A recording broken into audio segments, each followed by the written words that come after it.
Well, well, well. What have we here? 2020 goals. Ooh, I'm really scared. So you're the list everybody's talking about. Help me.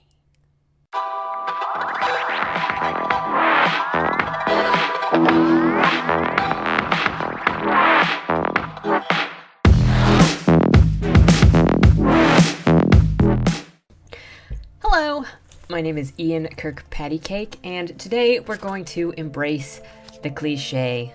It's the end of a year. Some are saying the end of a decade. Technically, it's the end of the 20s that end with 1. The 20s with the middle. Technically, it's the end of the 20s with the 1 in the third position, to be technical, though I would not count the end of the decade until that. And so, in the spirit of leaning into the cliche, I wanted to do a quick year in review and a projection for 2020 goals. And I invite anyone watching this to leave their 2020 goals in the comments down below so we can all come back next year and see how well we did. We can also motivate one another. And if you're interested, at the end of this video, I will read a portion of one of my short stories that I polished up this year. So at the beginning of this year, I don't really remember what my plan was, if I even had one, other than finish working on Creatures Lie Here. And while I think that could use probably another round of editing, it is pretty comfy. I got a few short stories written this year, and I started working on a new novel starting in November, which is now at 70,000 words. So that's pretty incredible for me. I hadn't even planned to start working on that novel yet.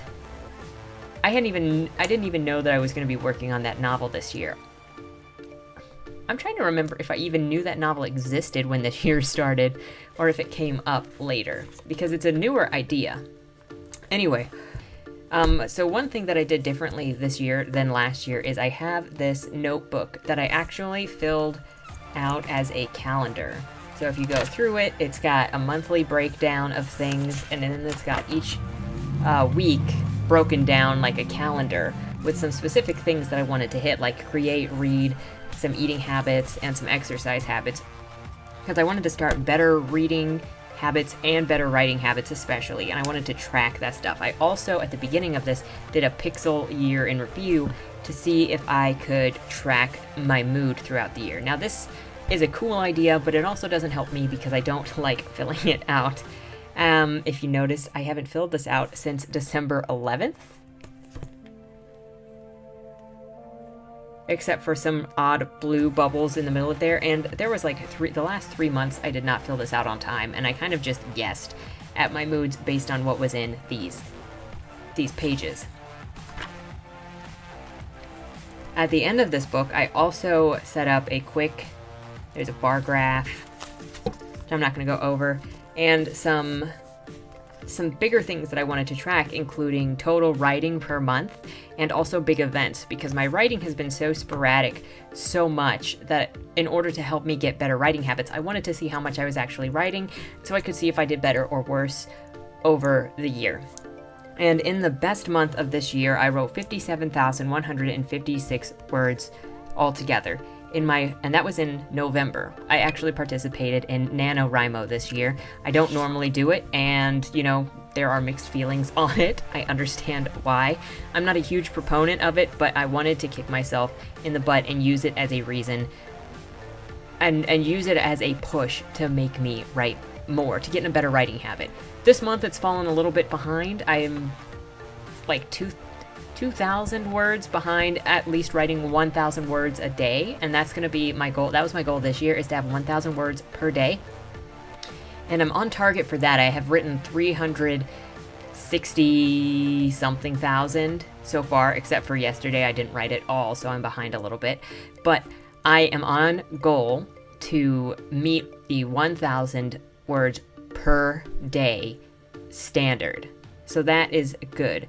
My worst month had been April, where I only wrote 10,969 words. One of the big things that I had taken away from this is that while some months may be worse, some months will be better, and you don't have to demonize yourself for falling behind on your goal because you can make it up.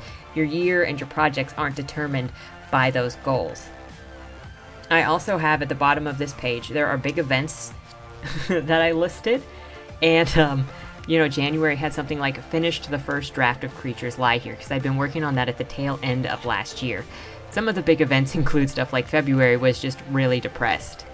March was I sent my mom on a trip. April was I got a new job. October I went to a writing conference. Last month I went and beat Nano. One of the other things that I did with this binder is that I wrote down my favorite words of the day.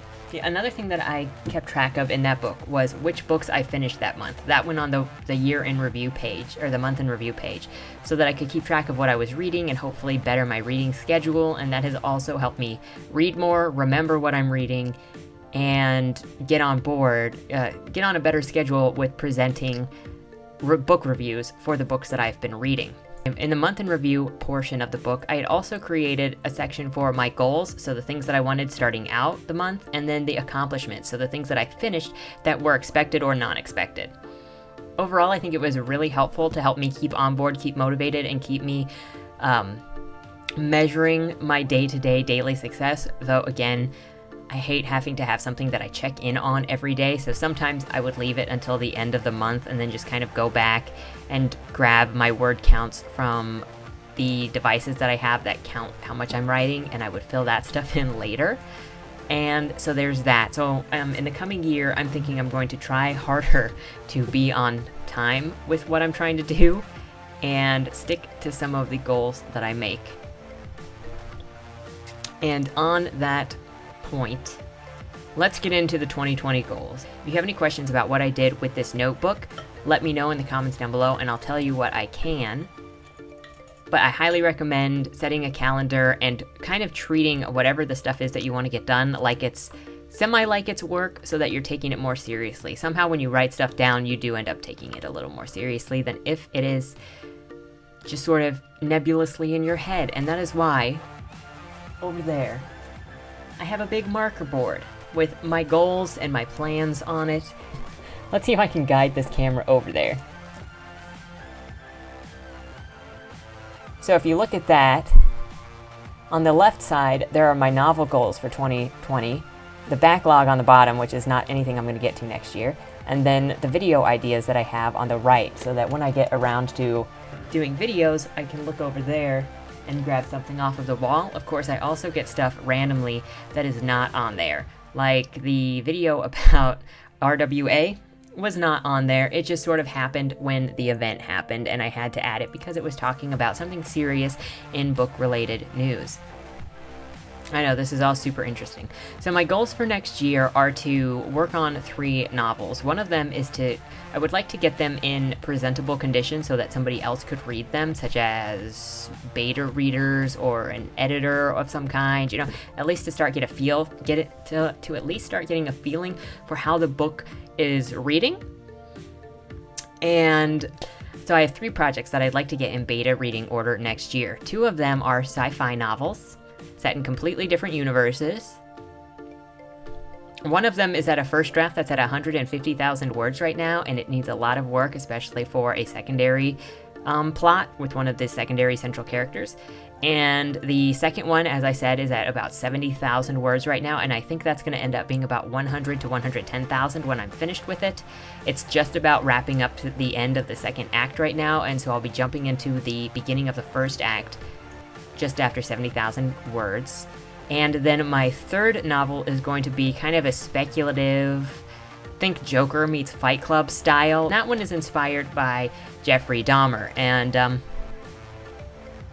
you're ready to be slightly uncomfortable because JD is going to be the inspiration for the protagonist. Hopefully, it's going to be a descent into madness. It'll be a good time. I'm very excited to work on that, and I think that book is going to be around 60 to 70,000 words, maybe 75,000 words. It's going to be much shorter than the 2 sci-fis, and that's pretty regular.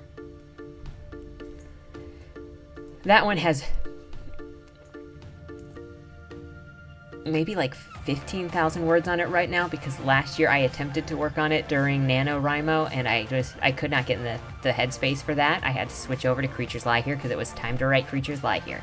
So, and since then, since I tried to write it last year, I got more ideas for how I want to work on it.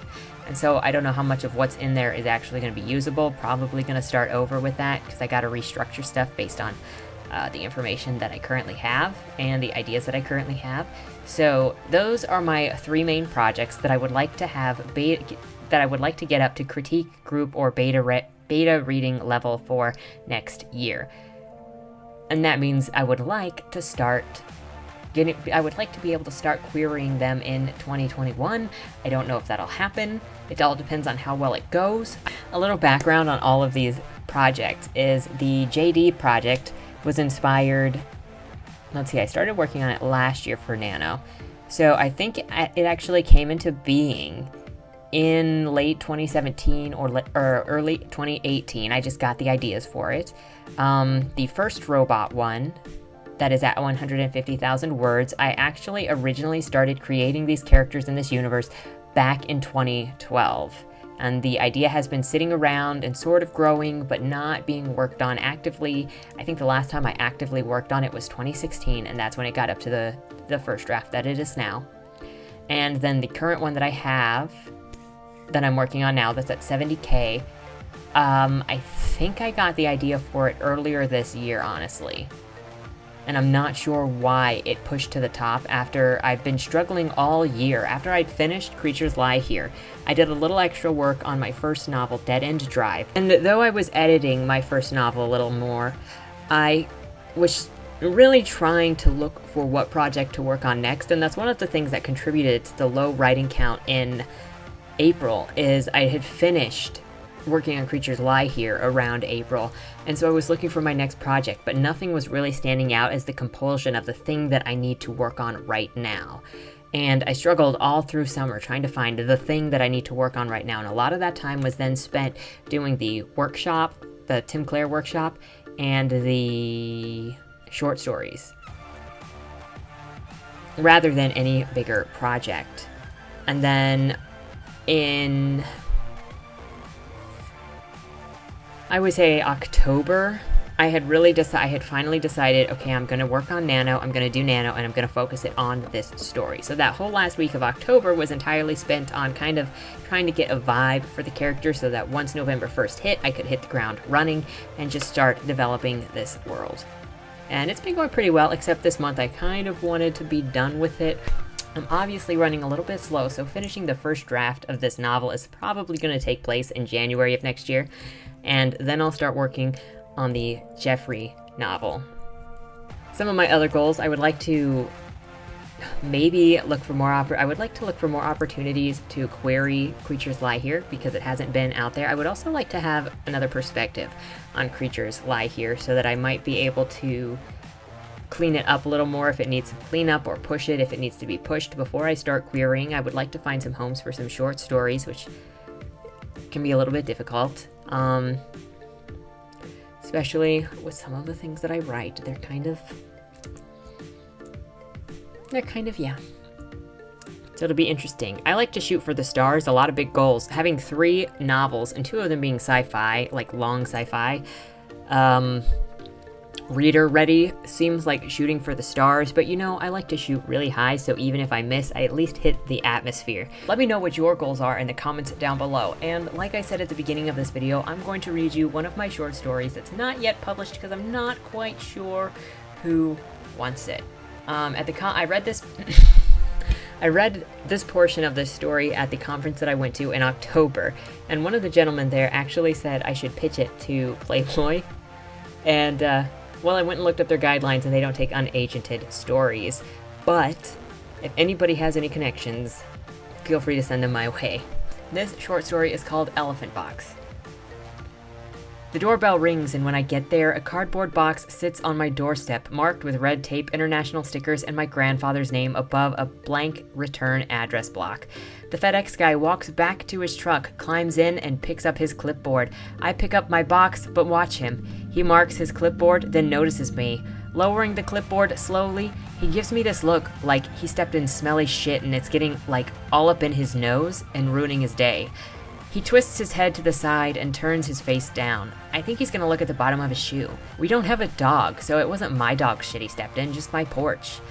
He doesn't look at the shoe anyway and stares at me instead, still with his look like shit ruined his day, looking at me like I ruined his day, looking at me like I was the shit. I lean back and give him a smile and a finger gun. His eyes stay on me as he sits down in the truck, turns the ignition, and drives away. I flip him off. Back inside, my mom yells from the living room, "What was it?" "Mail guy. Got a package from Grandpa." "Is it for me?" "No, Ma. Is it your birthday soon or mine?" I set the box on the dining room table, grab a knife from the kitchen, and cut it open. Crammed inside are wrinkled newspaper pages and some brown grass. The newspaper is wrapped around a small wooden box about 10 inches long, 4 inches wide, and 3 inches deep. 2 elephants stand center on the lid, their trunks touch but curl away from each other. 2 smaller baby elephants trail behind them, holding onto the larger elephants' tails. A bird sits on both of the small elephants. On the front, there's a small, lockless latch. "That's a nice box," my mom says, standing behind me. "You know, your granddad's a collector." I know. I turn the box over. I'll never forget the time that he sent me a rusted butter knife for my 7th birthday. It was British, or the cruddy dog collar that didn't even have a clasp. It belonged to a Nazi. Or the used tea bag. Okay. That, I think, was actually a piece of garbage that slipped in with the embroidered Chinese slipper he sent you. A slipper. 1. Not even a pair. And it was for a woman! I stare at her. She's still looking at the box. I turn away and block her with my back. I'm not complaining, just... I think Grandpa's cheap and picks up garbage wherever he goes because he doesn't want to spend the money. For Christmas, he sent an old woman's cigarette case and a dented iron teapot with chipping bronze paint and holes rusted into the bottom. Literal garbage. He tries. My mom squeezes my shoulder. "At least this box looks pretty nice." I mean, I guess. It's not rotted or broken. I open the box, checking the hinges. I'm surprised they don't break. Inside, there's a small note that says it's from Africa and to keep it safe. Quote, "This is for you, kid. You probably need it." I take it to my room. The box doesn't go with my Metalhead posters or my limited edition Dark Goth lunchbox. Maybe I can pawn it off on eBay for a little bit of extra cash. I take a couple of pics to post later. I dig my weed out from the back of my dresser and tuck it into the box. I'd leave the box out, but since it clashes with literally everything in my room, I put it on the back of my bookshelf. A couple hours later, I'm ready to relax. When I open the box, the weed I stuck in there isn't there anymore. Instead, leaves practically spring out from the inside of the thing. Don't get me wrong, it's still weed. It's just like supersized. There's a lot of it. I snap the box closed. I am seeing things. I open the box again and all of the weed is still there. I empty the box onto my desk. I run my fingers along the inside. The bright wooden finish shines back at me. The bottom is clear. I can't find any trapdoors. But the weed I stuck in there was definitely bigger than before. Like I stuck it in a microwave that turned things huge instead of hot, you know? I rip off a couple of leaves, put them in the box, close the latch, count to 30, open the box again. The leaves are so big they won't stay in the box. I run to my computer and open an internet browser. In the search field, I write African elephant box, an ancient African elephant box, an African box with elephants just made my weed bigger, WTF. Nothing turns up on the first couple of pages. Nothing turns up the first couple of times. I try every phrase I can think of, every variation that might relate to the box in some way until I come across an article titled Ancient Blessed African Elephant Box Missing from Temple. The article calls the box Udebreddingskast, though sometimes it's also known as Dick Olefantkas. Though sometimes it's known as Dick Olefantkas. There's no way that I could say those names out loud. It says the box is blessed by the gods of endowment, luck, and fertility. Anything put in the box grows bigger, like fills the box. Back in the day, it was most commonly used to create large seeds. Or enlarge eggs or pieces of meat.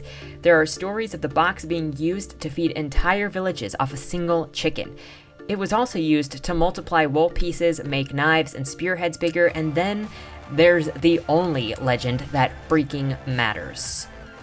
A man who stuck his microcock in the box and came back with a savage-sized swashbuckler.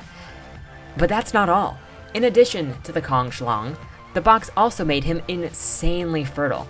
Women from all across the continent came to meet him, see his blessing, and feel his blessing upon themselves, if you know what I mean. His blessing was so sought after that his ancestors now made up 1/5 of the local population on that side of Africa. The article closes by saying the village elders couldn't risk any other people taking advantage of the box to bless themselves, so they locked it in a temple guarded by giant snakes, where it had been kept until it disappeared a couple years ago. I stare at the box, sitting on my shelf, this stupid little box with stupid little elephants and stupid little birds and shit on it. I nearly trip over my chair going back to it. I pop the box open, look at the empty insides again. I grab my crotch and feel my girth through my pants. It's pretty freaking obvious I'll fit in the box. There's no question about it. But how did that guy do it? How did he close the box? And that's only about half of the story. If you want to hear the other half, well, I need to get it published. No, I'm not just sharing this story to get some buzz on my writing. But can you really say that my writing doesn't have big dick energy? Just saying. I hope you enjoyed it. Until next time, see you later and Happy New Year. Well, that's fun. 24 hours after making this video, I decided I am no longer a writer.